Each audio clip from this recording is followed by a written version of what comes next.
line, Senator Alma Francis Heilige, you're recognized. Good afternoon, good morning to my colleagues, to the people of the territory. Good morning to the testifiers. My first set of questions have to do One with second, public knowledge. Senator. 1 second, Senator. You can pause her time. No problem. Hold her time. Start it over. No problem. Media, if you can just get her camera up, please.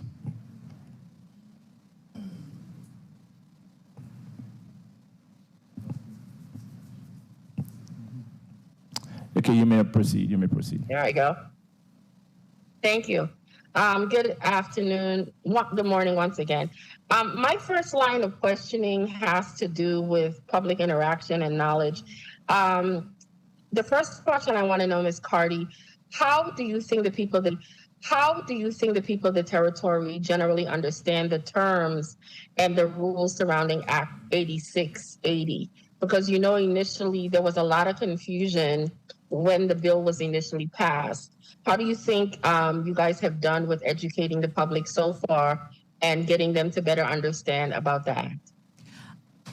I don't think that we've done enough at this point in time to do consumer education. That is one of the points that I would like to work on. We haven't had any funding for me to proceed thus far on that. So as I move forward, we're going to start doing the targeted consumer education, as I mentioned, specifically for the youth, and then each of our stakeholder groups, including patients, sacramental users, adult users, and the community as a whole. What we have been able to do is to work with the VIPD to put out some press releases, both on the radio, and they've been working on some social media ads that they can also run about cannabis.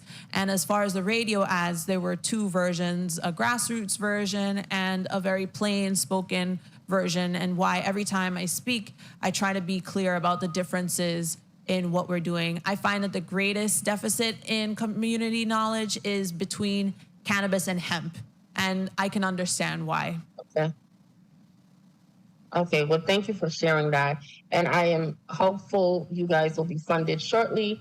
Continue to dive in and give to us the information you need so we can better assist you. When it comes to your collaboration with DLCA, Department of Licensing and Consumer Affairs, as you continue to partner and dive in, what are some of the issues that you see arise that we as a legislature could potentially assist you with to make sure that there is a good correlation and balance between yourself and that agency to make sure the lives of the people who wish to participate in this industry goes a lot smoother? My collaboration with DLCA, it has been very good. They have been very supportive. Throughout this time, they've given me my administration support in terms of submitting any financial paperwork, and former Commissioner Evangelista and Commissioner nominee Hodge have both been incredibly helpful in ensuring that I'm utilizing the resources that they have.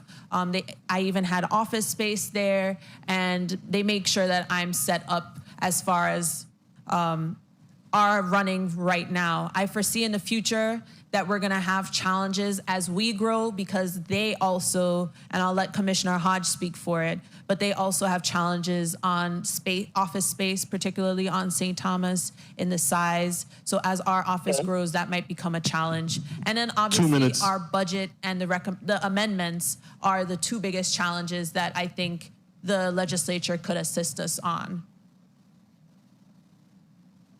Okay.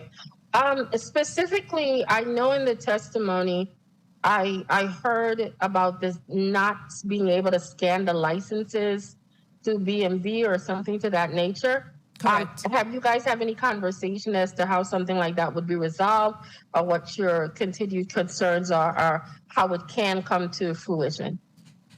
So the only way that would be immediately resolved is if everybody in the Virgin Islands was issued a brand new license, which I don't think that's going to happen just for cannabis, being realistic. But it is something that we had the initial conversation on. I'm hoping to find ways to work around it. But that is a challenge, because it's industry standard to have a license correlated to a sale. Yeah. And it's a challenge because it's something that we're just not able to do here. So it's something that we're trying to work through, but I don't have an immediate response for it at this time. Okay, well, we will look out to hear a little bit more about your conversation with the BMV and potentially seeing how resolutions can come about for that. I wanted to ask her, what are some of the things that you have learned or we have learned collectively for our involvement with the Cannabis Regulators Association? Anything that you've learned that we could implement here, amend our laws, or dealing with adjusting or being inclusive in our policies that could benefit the industry here in the territory?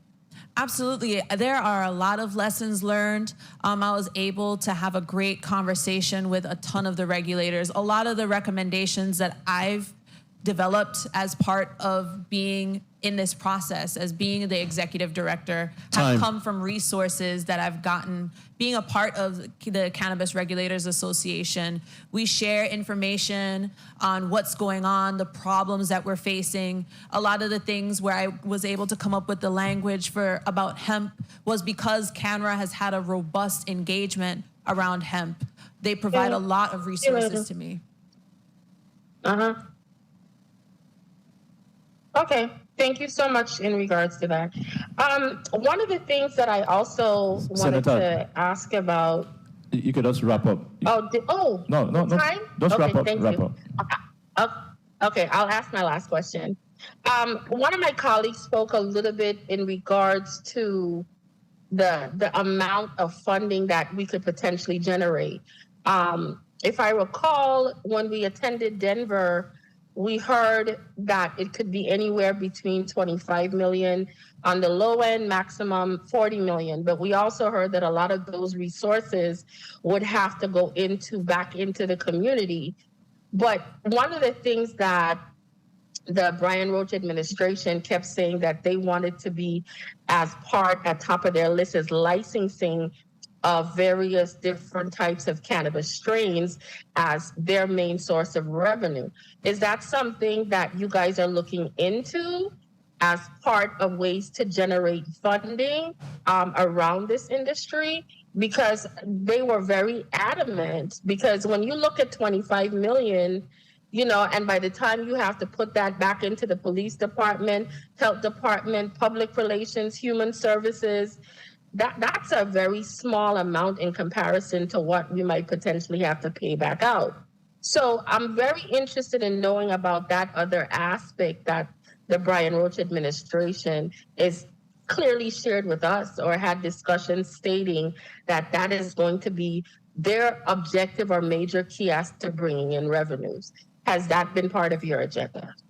I think that's how we're accomplishing that through our research and development license. That would allow people to develop these strains, and then we would be able to create a U.S. Virgin Islands brand around each of those strains. I am aware that the governor has interest in making sure that the Virgin Islands strains are recognized and retained. And I think that's I think the last time I was here, we spoke about seed banks and all of those initiatives. So it would all be kind of tied into those programs. Okay, thank you for your response. Thank you, Mr. Chair, for the additional time. I'll continue to listen. Thank you, Senator. Quick question. Senator Alma Francis Heiliger.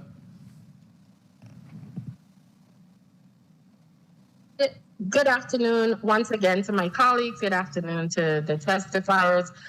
For this 1 minute round, can they see me now? Okay.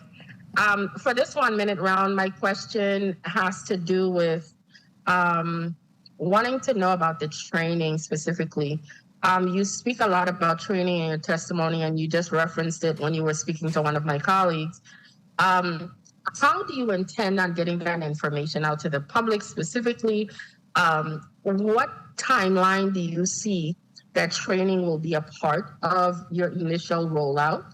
And do you think there's going to be, do you anticipate what type of volume or individuals will be able to participate in the training, as well as how are you going to roll it out specifically? Will it be in both districts, or do you plan on doing something virtual where more can attend?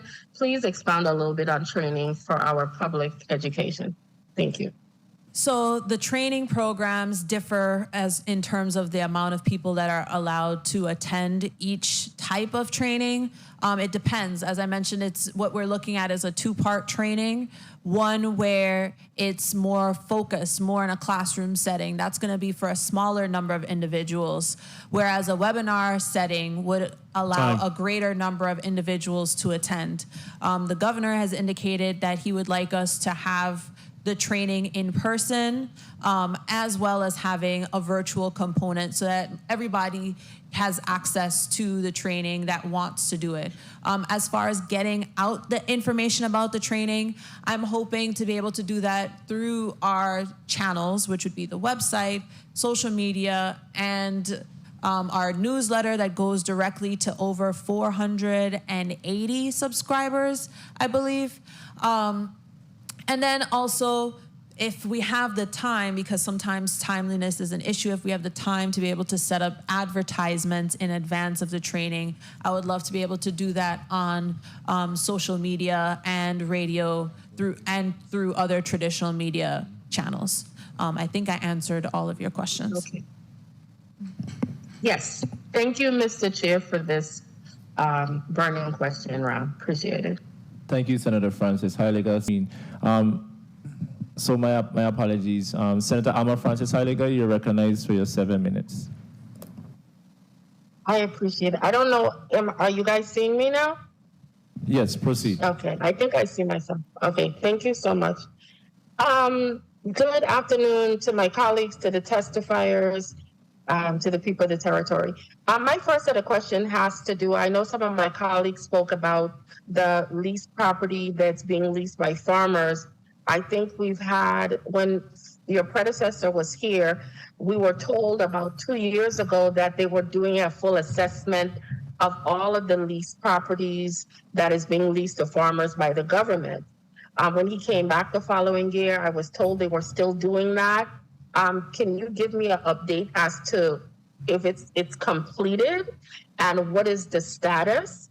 And also, what do you intend to do? Because one of the things he kept sharing with this body is that he was concerned with the fact that quite a bit of these leases are put out there, but they're not seeing the type of farming that needs to be done to really push agriculture in the territory.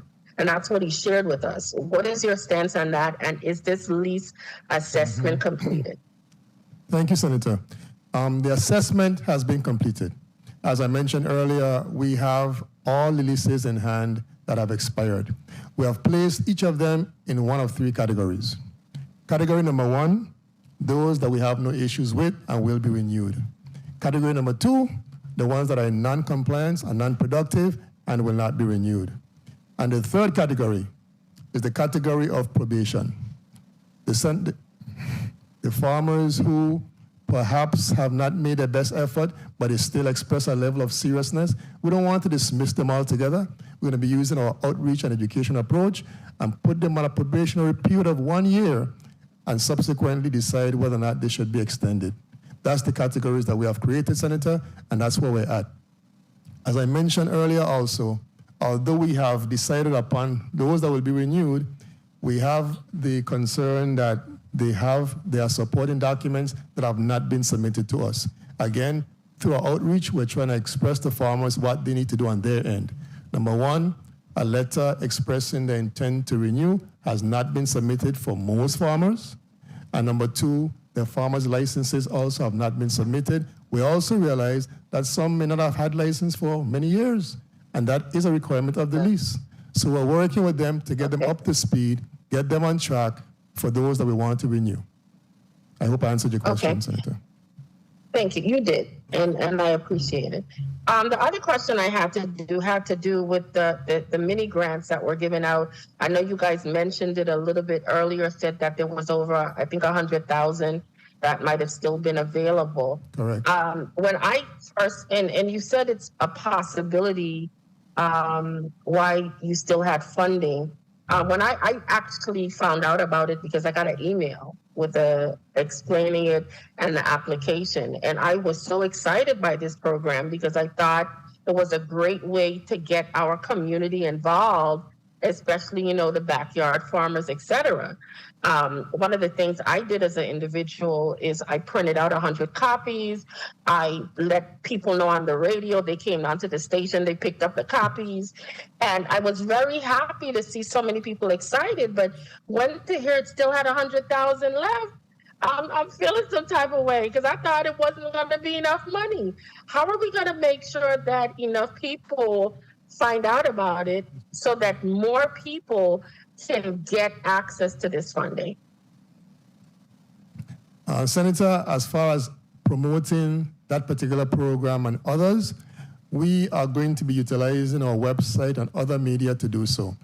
As I said earlier, we have now, for the first time in the history of the department, a public information officer. So this person is tasked with making sure that all of our initiatives are promoted to the fullest extent possible.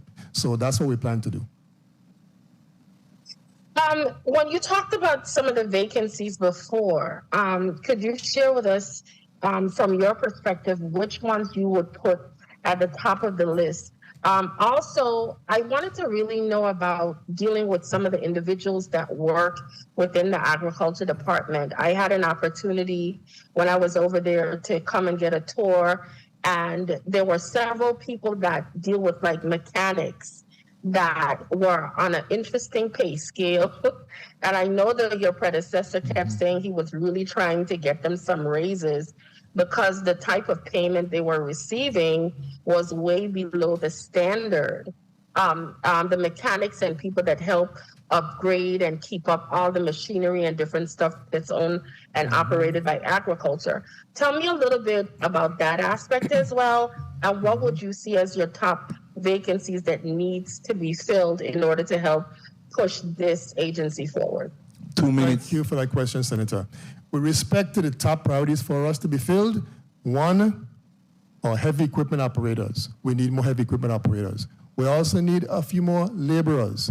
And the third one is going to be our maintenance engineer, the person that's going to be on top of maintaining the abattoir facility, but also all the facilities on the premises. So those are the three top ones to be filled first.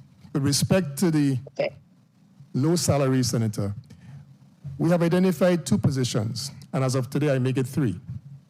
3 positions that we're going to be using salary savings from to, 1, increase the entry level for our operators and our laborers and our butchers, and then 2, using some of the same savings to increase salaries for those who are already in place. That's the approach that we are taking.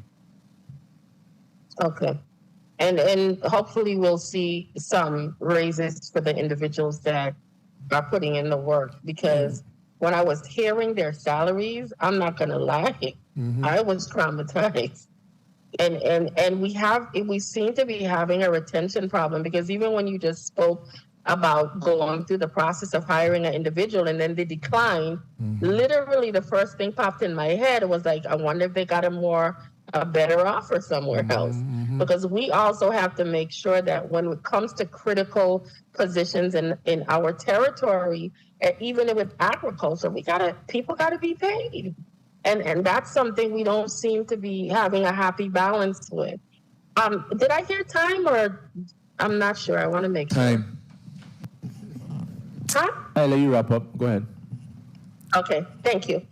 The only other question I want to ask quickly, I know we touched a little bit on the percentage, not you, I know one of my colleagues talked about it, the percentage that agriculture gets out of the budget. And when your predecessor was here, I did ask him, what is the status of getting those monies? He did share with us that he basically had a sidebar conversation about getting those millions of dollars into agriculture. I was very much concerned with that, because I said, if these monies are to be coming to you, having sidebar conversations while you're hanging out might not be the best way to get them into your coffers. I asked if he's going to be doing a more aggressive approach in really trying to contact, reach out, write actual letters requesting the money as opposed to just having conversations. Could you give me a status as to where that is?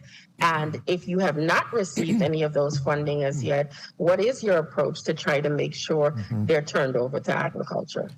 I'm happy to report, Senator, that for the first time into fiscal year 2024, we will be receiving our increase in budget based on the act. Yes. Listen, I'm happy to hear it. So I'll wait and see. Thank you so much, Mr. Chair, for the additional time. I'll continue to listen and participate. Thank you, Senator, for the questions. I wasn't too concerned about us, to be honest. I know our job is to appropriate and make sure the monies based on the bills and the laws are put on paper.